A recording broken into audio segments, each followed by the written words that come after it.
Allah. Ya.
Iya.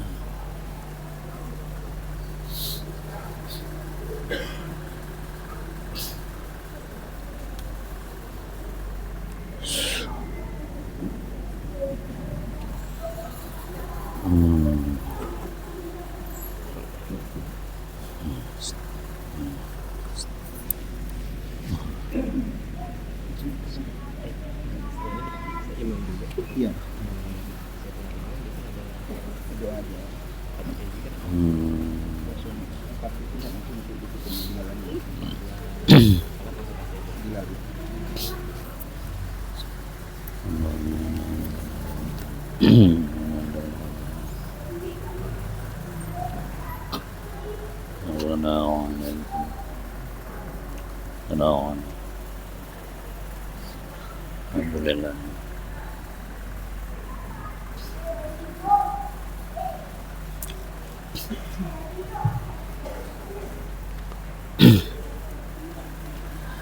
أعوذ بالله من الشيطان الرجيم. بسم الله الرحمن الرحيم.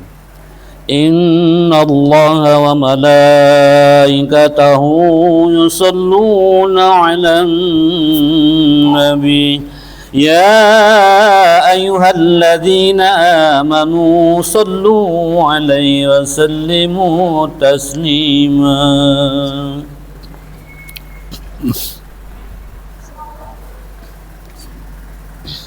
Assalamualaikum warahmatullahi wabarakatuh.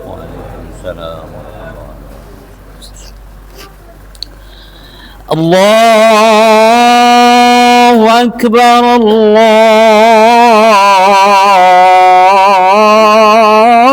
Akbar, Allahu Akbar, Allahu Akbar.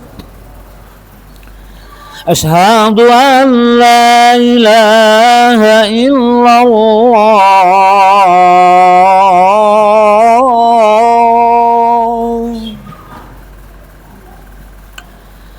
أشهد أن لا إله إلا الله.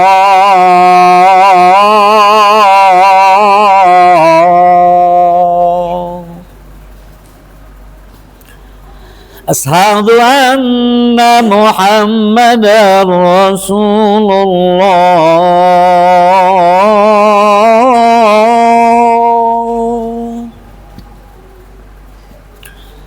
أشهد أن محمدا رسول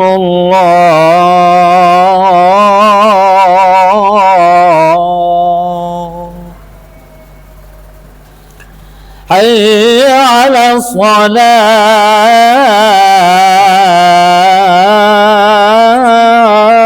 الصلاة. حي على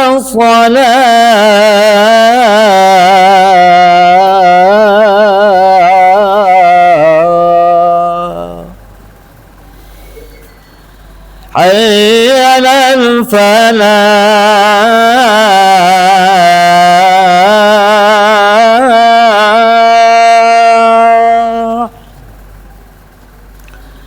حي على الفلاح.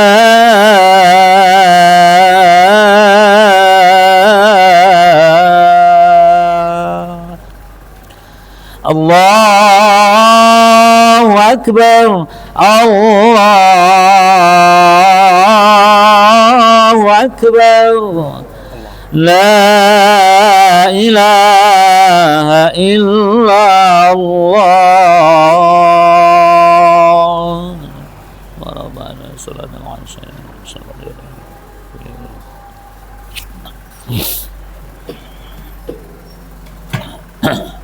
Alhamdulillah. Alhamdulillahi wa kafa, wassalatu wassalam ala nabiyyinal mustafa wa ala alihi wa ashabihi ahli sidqi wal wafa.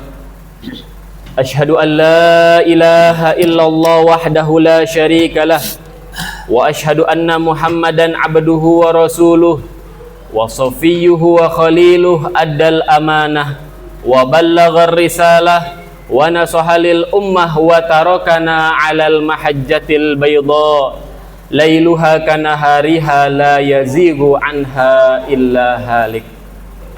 Allahumma salli ala sayyidina Muhammad wa ala ali sayyidina Muhammad wa sallim tasliman katsira. Qala Allah Ta'ala fil Qur'anil Karim wa huwa asdaqul qailin, a'udzu billahi minasy syaithanir rajim, bismillahirrahmanirrahim.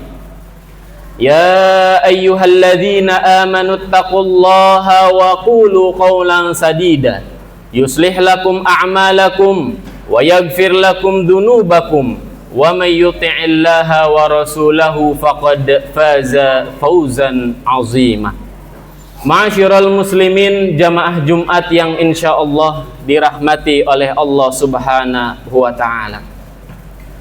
Di dalam sebuah hadis yang diriwayatkan oleh Imam At-Tirmidzi, suatu ketika Rasulullah Shallallahu Alaihi Wasallam sedang duduk bersama dengan para sahabat dan dihadiri pula oleh Sayyiduna Abu Bakar Siddiq radhiyallahu anhu. Ketika itu Sayyiduna Abu Bakar Siddiq melihat rambut Rasulullah telah beruban, berkata kepada Rasulullah, "Ya Rasulullah, qad syibta." Wahai Rasulullah, rambutmu telah beruban. Lalu Rasulullah menjawab, "Syayyabatni Hudun wa akhwatuha." Yang membuat rambutku beruban adalah surat Hud dan ayat yang ada di dalamnya. Lalu para sahabat penasaran dan bertanya kepada Rasulullah, "Ayat manakah ya Rasulullah yang membuat engkau berpikir begitu dalam, merenungi ayat tersebut hingga rambutmu beruban?" Qasasul Anbiya, apakah kisah-kisah para nabi? Walah halakul umam, ataukah kisah-kisah umat terdahulu? Lalu Rasulullah Shallallahu Alaihi Wasallam menjawab dengan menyampaikan satu ayat. A'udzu billahi minasyaitonir rajim, bismillahirrahmanirrahim. Fastaqim kama umirta wa man taba ma'aka wala tatghaw innahu bima ta'maluna basir. Kata Allah Subhanahu wa taala, fastaqim, maka istiqomahlah engkau ya Rasulullah, wa man taba ma'aka, bersama dengan orang-orang yang bertaubat denganmu, wala tatghaw innahu bima ta'maluna basir, dan janganlah engkau berlebih-lebihan, bahwasanya Allah Maha melihat apa yang engkau kerjakan. Allahu Akbar. Jadi bukan karena kisah para nabi, bukan karena kisah-kisah umat terdahulu, tapi karena satu kalimat, fastaqim, maka istiqomahlah engkau ya Rasulullah. Rasulullah selalu merenungi kalimat ini, Rasulullah selalu memikirkan kalimat ini, yang mana kalimat ini bermakna fastaqim, maka istiqomahlah engkau ya Rasulullah. Menurut para ulama, fastaqim merupakan fi'lu amrin, kata perintah yang ditujukan untuk satu orang. Siapa itu? Rasulullah Sallallahu Alaihi Wasallam. Rasulullah diperintahkan untuk istiqomah. Namun pertanyaannya, apakah dari kalimat ini menunjukkan bahwa Rasulullah belum istiqomah? Apakah kalimat ini menunjukkan Rasulullah masih kurang istiqomahnya? Tentu tidak. Rasulullah manusia yang paling sempurna. Rasulullah manusia yang paling dicintai oleh Allah Subhanahu wa taala. Lalu mengapa Allah masih memerintahkan Rasulullah untuk istiqomah? Maka dijelaskan oleh para ulama, hadhil kalimah bimakna taqwiyatun wa muraqabatun. Kalimat ini merupakan taqwiyatun, penegasan untuk Rasul dan umatnya, wa muraqabatun, dan pengingat untuk Nabi Muhammad dan umatnya. Mengapa perlu diingatkan? Karena istiqomah bukan perintah yang mudah, karena istiqomah bukan perintah yang ringan. Istiqomah merupakan perintah untuk menjaga diri kita, menjaga hati kita, menjaga pikiran kita, menjaga keputusan kita, menjaga langkah kita agar tidak keluar dari jalan Allah dalam kondisi apapun. Ma'asyiral muslimin, jamaah Jumat yang dirahmati Allah Subhanahu wa taala. Maka di zaman yang penuh dengan hedonisme ini, di zaman yang penuh dengan kemaksiatan ini, bagaimana cara kita agar tetap istiqomah menjalankan perintah Allah dan menjauhi larangan Allah Subhanahu wa ta'ala? Maka para ulama menyampaikan pesan yang amat singkat namun mendalam. Apa yang disampaikan para ulama? Nafsul mu'min tad'afu bil wahdah wa taqwa bil jamaah. Seorang mukmin imannya akan terus-menerus naik, akan terus-menerus bertambah jika ia selalu bersama dengan orang-orang yang baik. Namun kebalikannya, iman seorang mukmin, ketakwaan seorang mukmin akan terus berkurang jika ia sendirian. Poin apa yang disampaikan dari kalimat ini? Pintar-pintar dalam mencari lingkungan yang baik. Pintar-pintar dalam memilih teman yang baik, pintar-pintar dalam memilih sahabat yang baik, karena lingkungan yang baik akan selalu mengingatkan kita untuk menjalankan perintah Allah, karena sahabat yang baik akan selalu mengingatkan kita untuk menjauhi larangan Allah Subhanahu wa ta'ala. Maka kalimat ini selaras dengan apa yang disampaikan oleh Imam Al-Ghazali. Imam Al-Ghazali menyampaikan dalam kitabnya 2 faktor yang paling berpengaruh atas istiqomah kita dalam beribadah kepada Allah. Faktor yang pertama adalah guru yang kita pilih, dan faktor yang kedua adalah lingkungan yang kita pilih. Maka penjelasan ulama tersebut sudah jelas menyampaikan dan menggambarkan kepada kita tentang pentingnya mencari lingkungan yang baik, tentang pentingnya memilih sahabat yang baik, karena sahabat yang kita pilih akan menentukan cara berpikir kita, akan menentukan apa yang kita pilih, akan menentukan dan membentuk karakter kehidupan kita sehari-hari. Ma'asyiral muslimin, jamaah Jumat yang dirahmati Allah Subhanahu wa ta'ala. Jika kita buka kembali kitab Sirah Nabawiyah, atau kita dalami kembali perjalanan hidup Rasulullah Shallallahu Alaihi Wasallam, mungkin kita pernah menemukan, atau mungkin kita pernah mendengar dari guru-guru kita, Rasulullah dulu pernah ketika sholat ditarik dari belakang. Siapa pelakunya? Pelakunya Uqbah bin Mu'aid. Rasulullah pernah ketika sholat dan berjalan dilempari kotoran. Siapa pelakunya? Uqbah bin Mu'aid. Saking kejamnya orang tersebut, saking dendamnya orang tersebut kepada Rasulullah Shallallahu Alaihi Wasallam, sampai turun satu ayat yang hanya untuk menegur orang tersebut. Wa yauma ya'addu zalimu ala yadayhi yaqulu ya laitani ittakhadtu ma'ar rasuli sabila. Sampai ditegur oleh Allah Subhanahu wa ta'ala. Saking kejamnya kepada Rasulullah, saking jahatnya kepada Rasulullah, saking dendamnya kepada Rasulullah Shallallahu Alaihi Wasallam. Namun pertanyaannya, mengapa Uqbah bin Mu'aid begitu kejam kepada Rasulullah? Mengapa Uqbah bin Mu'aid begitu dendam kepada Rasulullah? Maka para ulama menjelaskan di dalam kitabnya, karena Uqbah bin Mu'aid begitu dekat dengan seseorang yang bernama Umayyah bin Khalaf. Siapa Umayyah bin Khalaf? Umayyah bin Khalaf adalah orang yang selalu menyiksa Bilal bin Rabah, orang yang selalu jahat kepada Bilal bin Rabah, orang yang selalu menyakiti Bilal bin Rabah, sampai suatu ketika Bilal bin Rabah diperintahkan untuk berbaring di atas padang pasir tanpa sehelai pakaian pun, dan diletakkan batu yang amat besar. Siapa pelakunya? Umayyah bin Khalaf. Maka kedekatan Uqbah bin Mu'aid dengan Umayyah bin Khalaf inilah yang ditafsirkan oleh para ulama yang menyebabkan Uqbah bin Mu'aid begitu kejam kepada Rasulullah, begitu dendam kepada Rasulullah, begitu jahat kepada Rasulullah. Maka apa yang disampaikan, yang coba ditunjukkan dari kisah ini? Kisah tersebut menunjukkan kepada kita bahwasanya teman yang kita pilih, sahabat yang kita pilih, lingkungan yang kita pilih akan menentukan cara berpikir kita. Bagaimana kita berkata, apa yang kita putuskan.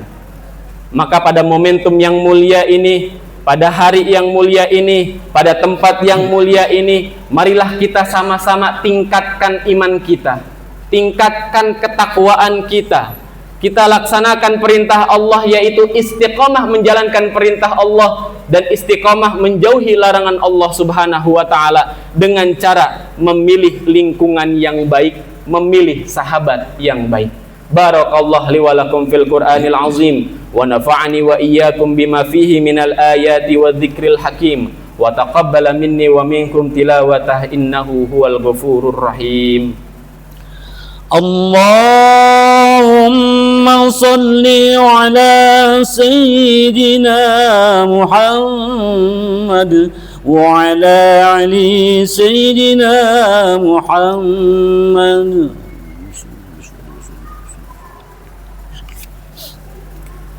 Alhamdulillahi ala ihsanih wa syukru lahu ala taufiqihi wa amtinanih wa ashhadu an la ilaha illallah wahdahu la syarikalah wa ashhadu anna Muhammadan abduhu wa rasuluhu da'i ila ridwanih. Allahumma salli ala sayyidina Muhammad wa ala ali sayyidina Muhammad wa sallim tasliman katsira amma ba'du. Fa ya ayyuhan nas ittaqullaha fima amar wantahu amma naha wa'lamu anna Allah amarakum bi amrin bada'a fihi bi nafsihi wa thana bi malaikatihi bi qudsihi. Wa qala ta'ala inna Allaha wa malaikatahu yusalluna 'alan nabi ya ayyuhalladzina amanu sallu 'alaihi wa sallimu taslima. Allahumma salli ala sayyidina Muhammad wa ala ali sayyidina Muhammad wa ala anbiya'ika wa rusulika wa malaikatil muqarrabin wardallahumma 'anil khulafa'ir rasyidin Abi Bakrin wa Umar wa Utsman wa Ali wa an baqiyatis sahabati wat tabi'in wa tabi'it tabi'in lahum bi ihsanin ila yaumiddin warda 'anna ma'ahum bi rahmatika ya arhamar rahimin. Allahumma ighfir lil mu'minina wal mu'minat wal muslimina wal muslimat al ahya'i minhum wal amwat. Allahumma a'izzal islam wal muslimin wa adilla syirka wal musyrikin wansur ibadakal muwahhidiyata wansur man nasaraddin wa khdul man khadalal muslimin wa ali kalimatika ila yaumiddin. Allahumma dfa' 'annal bala wal waba waz zalazila wal mihan wa su'al fitan ma zahara minha wa ma batan an baladina hadha Indonesia khassah wa sairil buldanil muslimina amah ya rabbal alamin. Rabbana atina fid dunya hasanah wa fil akhirati hasanatan wa qina adzabannar. Rabbana zalamna anfusana wa illam taghfir lana wa tarhamna lanakunanna minal khasirin. Ibadallah, inna Allaha ya'muruna bil adli wal ihsan wa ita'i dzil qurba wa yanha 'anil fahsya'i wal munkari wal baghi ya'izukum la'allakum tadhakkarun fadhkurullaha al-'azim yadhkurkum washkuru 'ala ni'amihi yazidkum wa ladhikrullahi akbar. Aqimus shalah. Allahu akbar, Allahu akbar. Asyhadu an la ilaha illallah. أشهد أن محمد رسول الله. حي على الصلاة حي على الفلاح قد قامت الصلاة قد قامت الصلاة.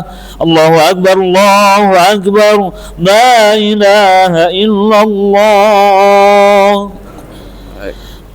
Sawu sufufakum, silahkan luruskan dan rapatkan saf. Allahu akbar.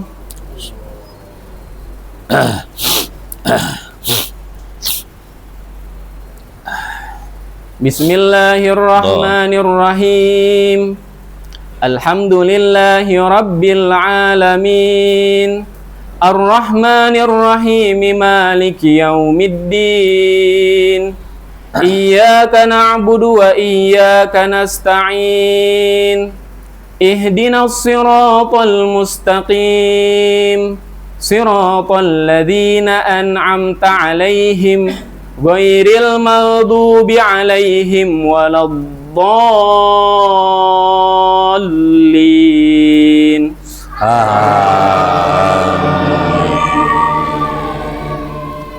Bismillahirrahmanirrahim. Qala inni abdullahi ataniyal kitaba wa ja'alani nabiyya wa ja'alani mubarakan aynama kuntu wa awsani bis salati waz zakati ma dumtu hayya wa barram biwalidati wa lam yaj'alni jabbaran syaqiyya. والسلام علي يوم ولدت ويوم أموت ويوم أبعث حيا ذلك عيسى بن مريم قول الحق الذي فيه يمترون ما كان لله أن يتخذ من ولد سبحانه إذا قضى أمرا فإنما يقول له كن فيكون الله أكبر الله.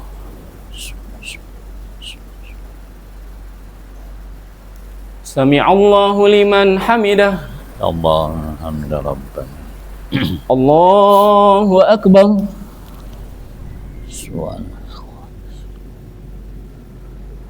الله أكبر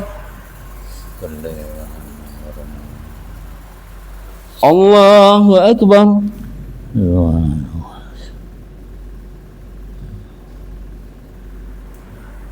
الله أكبر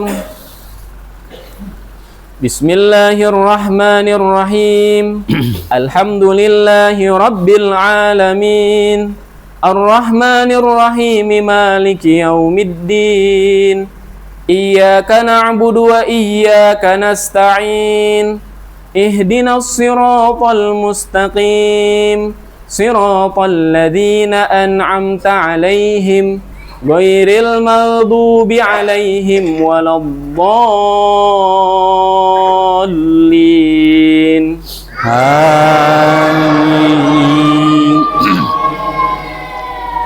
بسم الله الرحمن الرحيم قل هو الله أحد الله الصمد لم يلد ولم يولد ولم يكن له كفوا أحد الله أكبر Allah.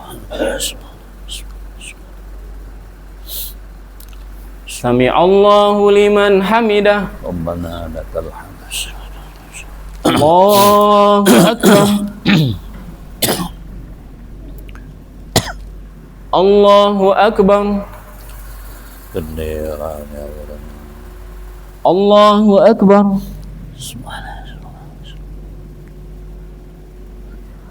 الله أكبر Allah. La ilaha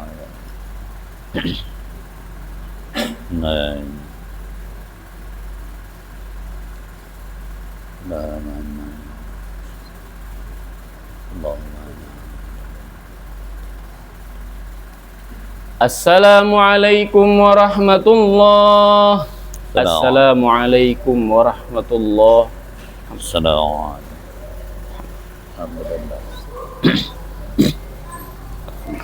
Astaghfirullahaladzim. La ilaha illallah. Bismillahirrahmanirrahim. Al-Fatihah binniyati wa sihhati wa afiyati wa salam wa sifa wa rukal Fatihah. A'udzu billahi minas shaitanir rajim. Bismillahirrahmanirrahim. Alhamdulillahi rabbil alamin. Ar-Rahmanir Rahim. Maliki yaumiddin. إياك نعبد وإياك نستعين اهدنا الصراط المستقيم صراط الذين أنعمت عليهم غير المغضوب عليهم ولا الضالين بسم الله الرحمن الرحيم الحمد لله رب العالمين اللهم صل على سيدنا محمد وعلى آل سيدنا محمد حمدا ناعما حمد الشاكرين حمدا يعافي نعمه ويكافئ مزيده يا ربنا لك الحمد ولك الشكر ولك الرضا كما ينبغي للجلال وجهك الكريم وعظيم سلطانك اللهم صل على سيدنا محمد وعلى سيدنا محمد اللهم أعنا على ذكرك وشكرك وحسن عبادتك اللهم نسألك الهدى والتقى والعفاف والغنى اللهم اغفر لنا ولوالدينا وارحمهم كما ربونا صغارا ولجميع المؤمنين والمؤمنات والمسلمين والمسلمات الأحياء منهم والأموات ربنا هب لنا من أزواجنا وذرياتنا قرة أعين واجعلنا للمتقين إماما رب اجعلني مقيم الصلاة من ذريتي ربنا وتقبل دعاء ربنا اغفر لي ولوالدي وللمؤمنين يوم يقوم الحساب اللهم إنا نسألك السلامة في الدين والدنيا والآخرة وعافية في الجسد وزيادة في العلم والأمل وبركة في الرزق وتوبة قبل الموت ورحمة عند الموت ومغفرة بعد الموت اللهم هون علينا يا الله في شكرة الموت ونزة من النار والعفو عند الحساب ربنا لا تزغ قلوبنا بعد إذ هديتنا وهب لنا من لدنك رحمة إنك أنت الوهاب ربنا آتنا في الدنيا حسنة وفي الآخرة حسنة وقنا عذاب النار وقنا عذاب النار وقنا عذاب النار بفضل سبحان ربك رب العزة عما يصفون وسلام على المرسلين والحمد لله رب العالمين صلى الله على محمد صلى الله عليه وسلم صلى الله على محمد الله عليه وسلم صلى الله على محمد صلى الله عليه وسلم صلى الله على محمد صلى الله عليه وسلم صلى الله على محمد صلى الله عليه وسلم صلى الله على محمد صلى الله عليه وسلم صلى الله على محمد يا ربي صل وسلم اللهم صل وسلم وبارك عليه وعلى آله وصحبه.